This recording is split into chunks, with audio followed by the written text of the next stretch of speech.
What must you have in an employee handbook? What's recommended and what's just a nice to have? In this video, I am going to tell all. Hello, my name's Jenefer. I'm the founder of Silk Helix, and we are a HR consultancy. We support small businesses with all things HR, people management and employment law. So employee handbooks, well, the reality is you don't actually have to have one at all. There's no legal requirement to have one. I'm a big fan of them because they put everything in one place. Because there are some legal requirements, which I'll go into. There's also some recommended things, and by having the employee handbook, we don't have policies scattered all over the place and everybody knows where everything is because it's in one place. That said, back in the day, a book, a document used to be needed because we didn't really have another way of kind of sharing information. So now we've got things like Confluence, Notion, those kind of company wikis. Absolutely, an employee handbook could be replaced by one of those. And I think that's a really good idea. I think it should be linked to things like your operations manuals, your brand guidelines, all of those things. They all fit together. They're all really important. So whether it is an employee handbook as such, or whether it's just a document or used in some other format, doesn't matter what it is, but I would have everything together so everyone is clear and nobody can say, I didn't know that existed. So what must you have? Well, legally, you are required to have a disciplinary procedure and a grievance procedure, and you're required to share that with employees. You're also required to share information like statutory rights to time off and any other time off rights that you give as a company. And therefore, having all of that in the employee handbook is beneficial. It puts it all in one place. Working time regulations also require that you have a holiday procedure that is clear to people what their entitlements are and what the rules are on taking that holiday. So who should they apply to? What notice should they give? What procedure should they be following? Alongside those things, I have a few extras that I would always put into an employee handbook for clients when I'm writing them. So a sickness absence procedure. Who must you contact when you're off sick? When must you contact by? And I would also cover in things like self-certificates, when you need a medical certificate or statement of fitness to work, and when you're going to get paid or not paid for being off sick. I would also have in there an equal opportunities and an anti-harassment policy. Now, these aren't a legal requirement, but I do think that they're really important because it does just show that you take these things seriously, that you are making sure that your policies, your procedures are considering equal opportunities, making sure that you're compliant with the Equality Act.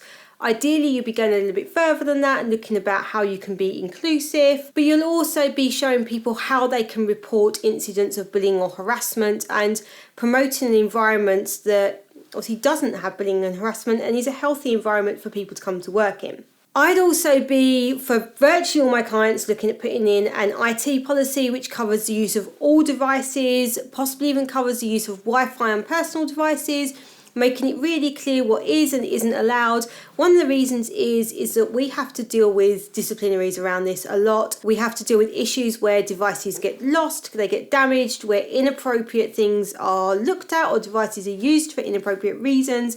If you've not got a policy, if you've not been really clear on the rules, you've not got anything to fall back on to be able to use your disciplinary procedure. Having a disciplinary procedure is great and it should clearly list things that would be considered as misconduct or gross misconduct. But going further than that and having a policy which clearly sets out the expectations on people, so things like what password security should you have, when should you be using two-factor authentication, I think all of that should be in your IT policy and it should be really clear to people what you expect of them. I think for security of business these days, that's really important. And following on from that, the social media policy.